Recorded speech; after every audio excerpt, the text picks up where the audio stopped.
there's often kind of a disconnect because you grow up learning about elephants and orangutans and all these different things, but not the animals you find in your backyard. So people don't recognize, oh, it's normal for wildlife to be here. The award-winning Tennessee WildCast is on the air with the latest on hunting, fishing, boating, wildlife watching, and all things outdoors. Make welcome your host, drummer and outdoor expert novice, Jason Harmon. Hello, everybody, and welcome to this edition of Tennessee WildCast. Thanks for tuning in. Thanks for watching and listening. We got a great show for you today. I'm excited to have a room full of guests today, so we'll get to them in just a minute. First, I wanted to highlight our radio station. We're always thankful for our radio stations across the state who air the show, and this week we're going to highlight WKRM 103.7 in Columbia, Tennessee. We appreciate those guys and gals out there. It's on Saturdays at 11 a.m. You can catch this show, and if you're trying to find a station in your area, visit tnwildlife.org. Click the Tennessee WildCast tab at the top under Stay Connected, and there's a whole list there of 23 different radio stations across the state that run the show. You can hear us from Bristol to Memphis, so we're all over the place. If you like to listen to podcasts, make sure you download the podcast or subscribe at iTunes or your favorite podcasting platform. We're out there on those platforms, and always remember to follow us on social media. We're posting out there as well, so let's get into it. Today's show, Call Before You Kidnap. I like that title. I'm sure you're curious about what we're going to talk about today. It's all about wildlife rehabilitation and wildlife educators. So today we have with us Devon Blackburn from Lillie Birds Wildlife. Hello. Thank you for being here. Glad to. Debbie Sykes from Nashville Wildlife Conservation. Thanks for having us. Yeah, I'm glad you're here. And Mr. Rusty Boles, Captive Wildlife Coordinator. He's a captain here at the Tennessee Wildlife Resources Agency, and we're thankful he's here with us today, too. Glad to be here. Keeping us on track, and it's going to be a fun show. I'm excited to talk about,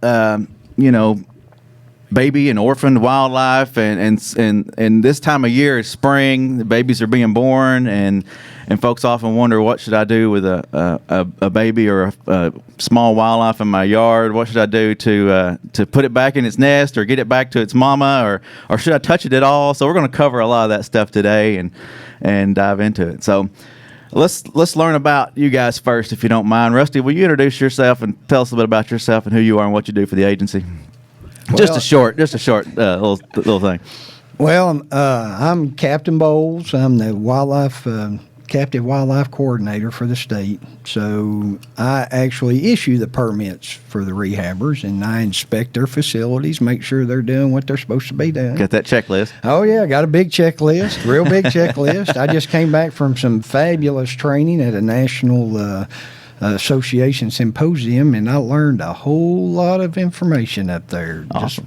It really blew my mind how much these ladies actually do for our wildlife in the state. So that sparked an email to me, and we got some things rolling, and here we are today. That's right. That's right. We need to educate the public. We need to get this information out there. It's they really know what they're doing.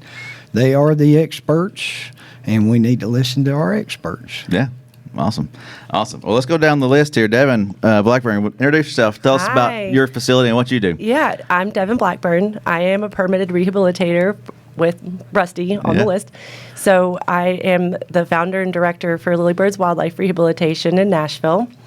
And we focus mostly on urban wildlife, small animals.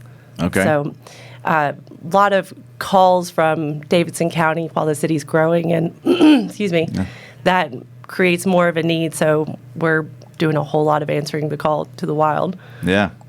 So Davidson County mostly is where you deal with. Yeah. Primarily, there's plenty there to work with. Mm-hmm. So we get surrounding counties all the way across the state, but definitely Davidson County. Well, we're looking forward to the information you have for us today. It's going to be good. Debbie Sykes from Nashville Wildlife Conservation. Tell us about yourself, please. So Nashville Wildlife Conservation, we're a wildlife hospital as well. We also do a lot of education outreach, so focusing on prevention, but also, just connecting people to these animals that they don't even know they have in their backyard. Good deal. All right. Well, like I said before, it's baby season. It's spring. and we're seeing, or we'll start seeing, a lot of young wildlife in our yards and maybe in our flower beds and different places. So I guess we'll start off today with, is wildlife supposed to be there? That was one of the questions that that these ladies posed before we started. And, you know, you see them out there and you think, well, this is my yard, or this is not the woods. But are the animals supposed to be there? Or are we invading their area? But tell us about that real quick. Yeah, I mean, this is their only hope, right? We've kind of taken over a lot of their land in Nashville, so their only chance of survival is to adapt with us. So they've done that very well. We'll have squirrels in every tree in Nashville. Every tree, sometimes every attic. Yeah, bunnies and, you know, turtles especially, just in people's backyards that they think they need to bring them and take them to the park, things like that. Same with fawns. Just all of these things are so normal to be there. And there's often kind of a disconnect because you grow up learning about elephants and orangutans and all these different things, but not the animals you find in your backyard. So people don't recognize, oh, it's normal for wildlife to be here. Yeah, I've intercepted and done some conflict resolution in surprising environments. There was a daycare that got in touch with me because they found a bunny nest under the slide. Oh, yeah? So that was a very educational opportunity for that playground setting, because the children need to know that just because it's there, it's not a pet. And also, we can work around this. And those babies have not been abandoned. That's how cottontails exist. So the mother, when we were on site, was on the other side of the fence watching everything we did, and we were able to point her out. And it was easily remedied with just putting up some cones and having everybody use a different slide. A different part of the playground. Yeah. So you saw the mother there watching the young, and she was watching them. She was watching us. She was very aware and present. Well, that's awesome. That's a great educational opportunity right there, I'm sure. And we get a lot of those too with raccoons in attics. And a lot of the times what we tell people, you don't have a raccoon problem, you have a hole in your attic problem. Right. They're just looking for a nice safe place to raise their young. And so we can easily mitigate that without having to trap and relocate the mom and separate them from the babies. So we do a lot of that. Yeah, there are times when we want the whole family to leave, but we want to give them those choices and not be forceful and not create situations that are going to lead to failure, not success. Yeah. Well, that leads me to my next question. Should, people often wonder, should I go do something with that animal? Should I pick it up? Should I touch it? I was always that wise tale where you, if I touch it, the mom's not going to take it back, or it's going to reject that baby. Right. Yeah. Touch on that a little bit. Yeah. Yeah, I forgot about that that old tale with the birds. Yeah, if you touch a bird, the mom won't come back. But they don't have a great sense of smell, first and foremost. And I mean, they love their babies, just like humans love their babies. And so that's another point trying to drive across is just because you touch it doesn't mean the mom wants nothing to do with it. Or, oops, my kids didn't know. Excuse me. And they picked up the bunny and brought it in to show me. That's okay. Put it back. Oh, yeah. Put the bunny back. Yeah. And don't take it to school, and don't show it off to the family and friends. It's not going to be a pet, and it's not going to do well under your care. It needs its mom. Well, that brings up another point, Rusty. You know, you're not supposed to take in wildlife, right? It's against the rules to take in wildlife into your home or have it. Oh, yeah, for sure. Explain that a little bit. Well, in the state of Tennessee, you, in order to be in possession of wildlife, you have to have either a permit or a license. If you don't have a permit or a license, then you're just violated the law by picking it up. So let's say, for example, I'm in my backyard, and I have a box turtle crawling through my backyard, and I go pick it up. Technically, as soon as I pick it up, I'm in possession of that box turtle, so I violated the law. So we don't want people picking up animals. We don't want it, one, for the spread of disease. Sure. I mean, you take a healthy animal and you think, oh, I'm going to save this animal and I'm going to move him over to this park where he can be free and happy and protected, but you just move that animal into a park that has disease because you don't know that it has disease. Or you take a sick animal and you put him in the park and you've just made all the other animals there sick. So that's the reason why we don't allow the public to transport and relocate wildlife. Yeah. Because the spread of disease, and there's so many diseases out there, we could spend 10 hours on disease alone. And so we don't want people picking these animals up. You can't take them home. You can't make them pets. Now, some people say, oh, online, I saw where squirrels and chipmunks are legal to own. Well, squirrels and chipmunks, raccoons, bobcats, as long as they come from a licensed propagator, then it's legal to own. It is a licensed propagator. They're captive bred. They're many generations removed from the wild, but they're still the same as our wild animals. So people think, oh, well, if they can do it, I can do it. Well, no, it's not true. It's not true. I've got several cases right now across the state that we're investigating. People having pets, basically. Yeah. And that's the one thing, as soon as you imprint on that animal, it can't be turned loose. Mm-hmm. It can't be turned loose. If we can't find an educator or a zoo to take that animal, then it has to be euthanized. Yeah. And who wants that? No, nobody does. Wants that. The agency is, I guess, in that realm, short-staffed. Can't supply that extra need that those wildlife need, or the rehabilitation side of things. So that's why we got these ladies and all the list of people who help us take care of these animals. Sure. I mean, they're a godsend. I mean, they help us tremendously. Definitely. Well, I wanted to show the website real fast. If you go to our website and twildlife.org, you click the wildlife tabs and scroll down to wildlife rehabilitators and educators, you can find a list there. It's the middle tab on that page.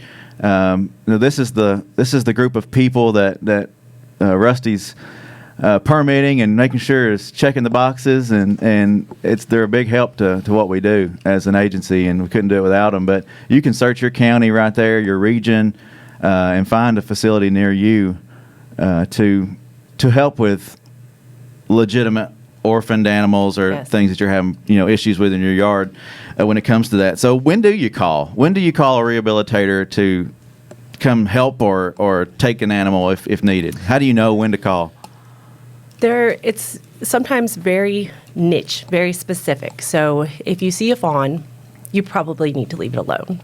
If you see a bunny nest, you probably need to leave it alone, unless the fawn has an obvious injury or it's approaching you, or if those bunnies have insects all over them and there might be one that hasn't survived, or there is, an adult that has passed away nearby that could be a parent. So we want to hear about those immediately. If you have some songbirds or raptors that are displaced, those are really, really specific, and we have people that specialize in those situations. So you would want to reach out to one of them, and we're all pretty networked, so we're really good at making recommendations on who you should contact for your specific situation.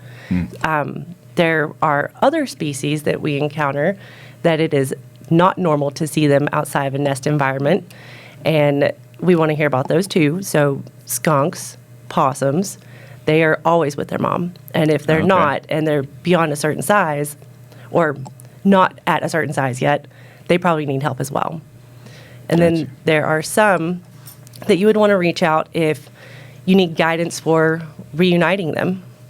So squirrels and raccoons, they definitely are one that we can successfully, more often than not, if there aren't injuries, get them back to their parents. Go back to the birds. I think about the raptors you mentioned. How do you know if it's not, you can't get it back to where it needs to be? Is it a nest situation where you don't know where the nest is, or how does that work with birds? There's different type, so they're going to nest in different areas. Sure. Sometimes in the top of the trees, sometimes they're cavity nesters, so they're in a tree cavity or something like that. And sometimes they're kestrels, which are, you won't even be able to find the nest. It'll be on a building somewhere. And that's where having those specialized people really come into play. Come out and see. They come out, show you.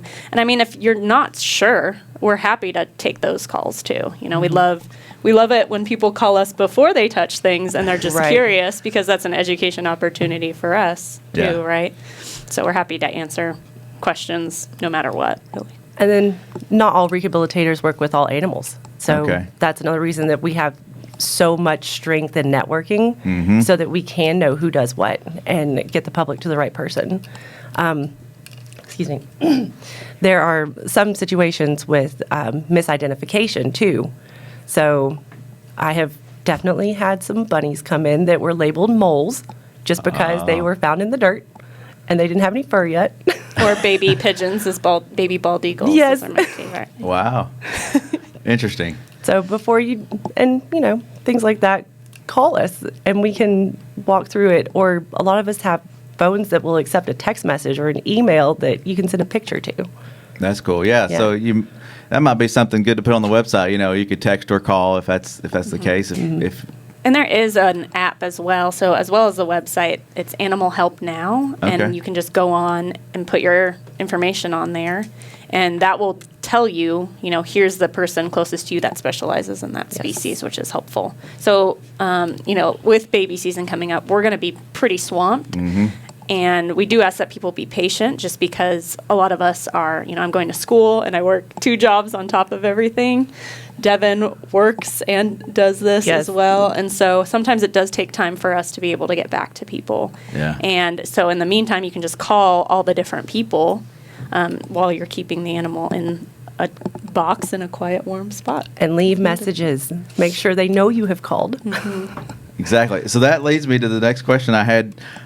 What do the public need to do with an animal if they can't reach a rehabilitator? So you've mentioned a box. Oh, great question. So it depends on the situation. Okay. If you're concerned, like a baby bunny nest, and you just have a question, leave it there and call. Okay. And just wait for somebody to get back to you. But if it is an animal that has fly eggs on it, right? So it looks like they have tiny little rice granules, or there's bleeding or ticks or any type of insects, ants all over it, then the best thing you can do is put it in a box and keep it in a warm, dark place inside. So if you keep it outside, more insects can get into it and things like that. So just keeping it quiet. You don't want to handle it too much. I know we talk about this a lot, how people think that, the bunny loves to be pet, but actually they go into the freeze response, and so they're actually in shock, and it makes it harder to pull them through that than if they were just in a quiet box. And they don't need to be fed. It's very tempting. They've probably been outside, maybe in the hot sun. You want to give them water. Not always appropriate. There are some situations where we have to administer fluids or medications by alternate routes than their mouth. So people can create more harm with their good intentions trying to do those things. And dehydration is easier to treat than malnutrition or pneumonia from getting formula or whatever they feed them into their lungs. So, Wow. It's a lot of good information. A lot of things you don't think about. When you see an orphaned, say a rabbit or something, and you think, I need to give it some water and give it a carrot or some kind of vegetable or something to feed it. the crazy thing is, I don't think bunnies eat carrots. They don't really care for it. And Man, Bugs Bunny all this time. one of our other favorite parallels is ambulances don't go through drive-thrus. So if they are critical and they have needs, the first stop isn't going to be a snack. It's going to be an assessment from a trained person and then decide what is needed. So if you can't reach somebody, leave a message.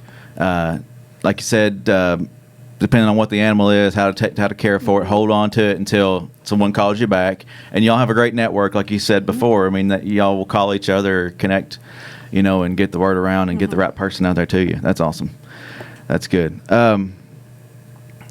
So let's go to ways to prevent orphan wildlife. What's some ways to prevent orphan wildlife around your house, your home, your property?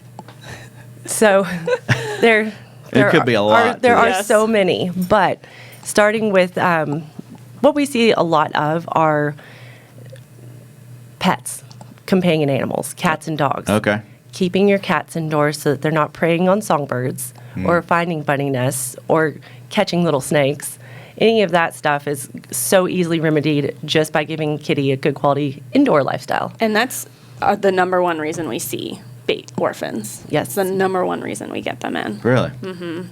Is the cat attacks. Indoor cats are a really big point for us because we can solve so many things by just that. If you have dogs, making sure that if you've seen bunnies in your backyard, if you know that there have been fawns in the area, leash your dog or supervise them when they're outside. But if you absolutely know that there's somebody there, leash your dog. It's temporary, usually just 2 weeks tops. The other thing we joke about is the bigger the dog, the more likely you are to have a bunny or a fawn in your yard, because to them that's protection. Coyotes and foxes aren't really coming in to your yard when there's a big dog, and so they recognize that. And a lot of people think, gee, what a dumb mom. Why did she do that? Yeah. No, she's actually pretty sharp. She Yeah. only has to work around that one dog. Well, it goes back to that statement you made earlier about the bunny on the playground. What does that mean? You know, the fact that the mom feels safe, that it's there. She knows. Natural. Yep. She knew what was going on. She knew that those children and what their schedule was when the hours of operation were. She's doing most of her activity with her nest at night anyway, or right around the hours that they're opening and closing. Right. So easy to prevent in a situation where we have pets, but sometimes we have to modify when we have other life. So children. So working with your children so they know how to appropriately encounter these things, or if they do. So if you see a wild animal, tell us. Please don't touch it. We don't have to put the spin on it. You know, if you touch it, the mom will never take it back, because we know that's not true now. So just making sure that they have a good approach with handling that situation if it occurs. Plants. Doing your yard work. Look before you mow, Yeah. please. So, especially turtles, bunnies, one of the things we always ask is to mow at the highest setting. Because if you do accidentally run over a bunny nest, you're not going to hit one of the bunnies and, you know, accidentally kill one of them. So, sometimes what happens is you roll over the nest on the highest setting and the nest just comes apart. All you have to do is put it back together and the mom will come back. And then same with turtles as well. You know, they've got their spine attached to their shell, so if you're mowing on a low setting, you're doing some spinal trauma versus a high setting where you might still do some damage, but it's not going to be detrimental. You're picking up sticks when you're walking through your yard before you mow. That's so true, yeah. just kind of rustle around, let everybody have a chance to leave. Or Yeah. if you have grandkids, pay them $1 to run around and look for animals. Or if you have kids, Or if pay you them have $1. kids, yeah, that's true. Yeah, I actually raked some twigs and stuff up the other day because I know mowing season's on its way, and trying to get those out of the yard so I don't, you know, mess something up. But yeah, it's a good time to check over the yard. Yeah. Check those areas. That brings up another point, Rusty. You might have some insight on this as far as the turkey poults, and you think about bush hogging fields and stuff too. I mean, it's important to kind of keep an eye on that, and if they don't have to bush hog, don't bush hog. You know. Oh yeah, for sure. And you have farmers that are bush hogging; they're running over fawns. Yeah, that's true. You know, the fawns. The mother's going to drop the fawn. The fawn's going to stay there for a couple of days, not move. So it's not going to move when the tractor goes over it. So you know you're going to hit the fawn as well. You hear so, a lot of yeah. There's a lot. I mean, there's a lot of animals out there, a lot of wildlife out there that when you're bush hogging, you're going to come across them. And there's better times to bush hog too, right? Like after, you know, late fall, right? When you're not dealing with tiny fawns and turtles, they're brumating, and so that's usually what we recommend. And we've had a few people that started doing that after they found some injured turtles and killed a fawn. Burn piles. That's another one. Oh, good. What's up? Brush piles. So keep an eye on those, or Try not to let them stick around for too long. Gotcha. Because then they become a perfect denning site for a possum or a skunk or even a raccoon, but they will become snakes. Yeah, they will turn into their own little habitat. And you can move them too. So if you have a big brush pile and you need to burn it, just move all the sticks and then immediately burn it so that you're not dealing with accidentally burning a bunny or something. So a little bit of extra work, a little bit of extra precaution, but not too bad. Especially if you got those grandkids or kids to move the sticks, right? Or if you're into CrossFit and you just want to get some more exercise, it's a great way to do it. I think about we wanted to focus on rabbits and fawns and birds today, but I think about the fawns and the calls that we get and the pictures that we get of them like right up against the house in the flower bed. And it goes back to, I think, correct me if I'm wrong, but like, you know, the mom knows that it's safe there. You know, there may be a bigger dog or something, but they know it probably because it's keeping the coyotes away and the other predators away, like you mentioned before. But don't touch it, right? Don't mess with it. Yes. Until you see that evidence, right? You're so lucky. you can watch from inside your house out that window and probably see the moment that mom comes back and does a little nudge nudge and baby's up and they go back to what they were doing. And usually they're only coming twice a day. So the other reason we get calls is somebody's been watching that fawn for 6 hours and they didn't see a mom, so now they're worried. But it's normal. She's coming at dusk and dawn. And so usually when people are not around. So if there's a predator hanging out, if we're like outside checking out the fawn, she's not going to come because she sees us and doesn't want to put herself and her baby in danger. Well, another thing too is they'll call you and say, "Oh, it's orphan because a mile down the road there's a dead deer." And it's like, no, just because it's a mile down the road, Mama's a lot closer than that. Don't think that it's orphan just because you've seen roadkill deer. And think of how many deer you have in your neighborhood, too. Big time. I mean, Mama's close by. Mama's watching it. So, just because you see roadkill doesn't mean that fawn that's in your yard is actually orphaned. So, give the mama a chance to come and take care of her baby. Yeah. Well, I know we're going to get a lot of calls this season. I'm sure we get calls all the time. We try to put stuff out on our social media and get the word out. We're going to be doing more of that this year to try to help landowners and folks that come across wildlife in their yard. And so if you give us a call, make sure you take notes and then go to that website, go to that link, or go to Animal Help Now and find someone near you to that you could call and get that animal to, or have them come out and check it out. I want to go back to the title, Call Before You Kidnap. That was I love what you said on that, Rusty. So don't pick it up unless you know for a fact that it really needs help. Just leave it there. Call before you kidnap. I like that. Rusty, thank you for pulling us together. No problem. I enjoy it. Yeah.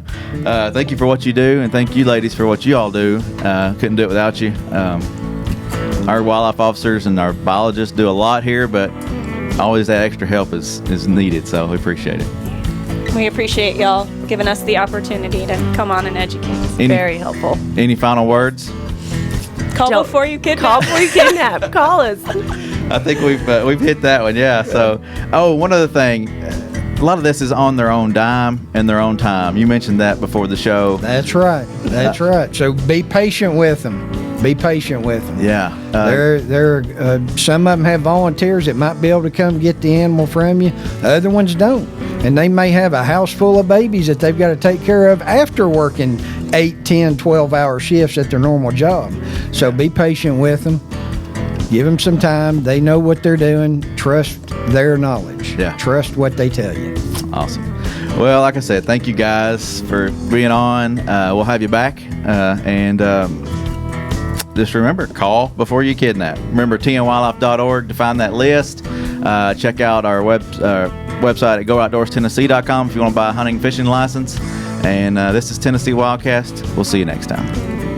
Thanks for tuning in. Stay connected with TWRA by visiting our website at tnwildlife.org and follow us on Facebook, Twitter, and Instagram. Hey, it's all about Tennessee wildlife. It's what we do. Tennessee WildCast will be on the air again next week. We'll see you then.